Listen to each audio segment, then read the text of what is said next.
Welcome to Luca and Miguel. Enjoy the video. You're going to enable camera intelligence now so it can analyze scenes in real time.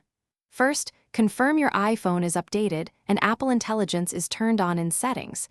This gives the tools access they need. Next, open the camera app and locate the Intelligence or AI icon. Tap it to activate features. Make sure camera, microphone, and photos permissions are granted so results save locally. Once done, disable low power mode, if active, because it limits real-time processing performance. Now you'll run the live analysis tools and learn what each one does. Point the camera at the subject and watch the overlay. Object recognition labels items, scene suggestions propose exposure and color tweaks, and live text highlights readable text. Tap a suggestion to apply it and drag sliders for finer control. That's how you shape the final image.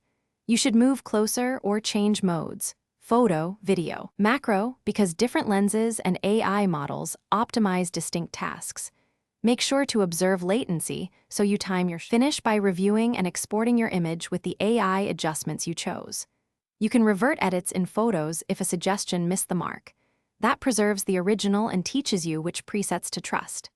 If the camera intelligence misbehaves, toggle the feature off and on in settings or reset camera permissions to force a permissions refresh. Finally, restart your phone and install any pending iOS updates because most bugs are fixed by updates. If problems persist, temporarily disable low power and try again. Thanks for watching and please subscribe. It's the best investment you'll ever make.